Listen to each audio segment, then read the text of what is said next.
BRS అసలు స్వరూపం ఇదేనని ఏం చేసినా ఇట్టే దొరికిపోతుందని బీజేపీ తెలంగాణ ట్వీట్ చేసింది. బీఆర్ఎస్ రజతోత్సవ సభను వరంగల్లో నిర్వహించేందుకు పార్టీ నాయకులు విస్తృత ఏర్పాట్లు చేస్తున్నారు.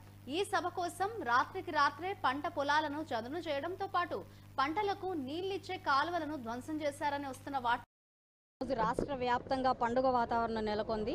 పశ్చిమ నియోజకవర్గ కార్యాలయంలో ఈరోజు నాయకులతో అదేవిధంగా కార్యకర్తలతో యువతతో ఈరోజు చాలా అంగరంగ వైభవంగా ఈ యొక్క కార్యక్రమాన్ని కేక్ కట్ చేసుకోవడం జరిగింది. ఆయన ఎప్పుడూ కూడా 75 ఏళ్ళు వచ్చినా కూడా 25 ఏళ్ల వయసు ఉన్న ఒక యువ నాయకుల్లాగా ఆయన పనితీరు ఉంటుంది, ఆయన భావజాలం, ఆయన ఆలోచనల తీరు ఉంటుంది.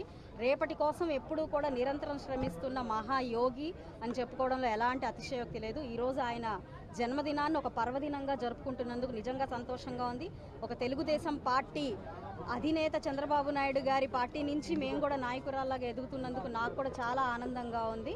మరొకసారి ఈరోజు క్రైస్తవ సోదర సోదరీమణులు అందరూ కూడా ఈస్టర్ జరుపుకుంటున్న శుభ సందర్భంలో ప్రతి ఒక్కరికి కూడా ఈస్టర్ శుభాకాంక్షలు చెప్తూ ఉన్నాను.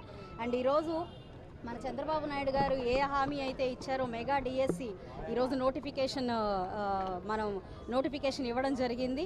చాలా చాలా ఆనందంగా ఉంది. ఇది ఒక గిఫ్ట్ మనకి బర్త్డే సందర్భంగా మన ఆంధ్ర రాష్ట్రానికి ఇచ్చారు. ఇచ్చిన ప్రతి మాట నిలబెట్టుకొని ముందుకు వెళ్తూ ఈ ఆంధ్ర రాష్ట్ర అభివృద్ధి అలాగే సంక్షేమమే ధ్యేయంగా పనిచేస్తున్న మన మహానాయకునికి మరొక్కసారి జన్మదిన శుభాకాంక్షలు చెప్తూ సెలవు తీసుకుంటాం.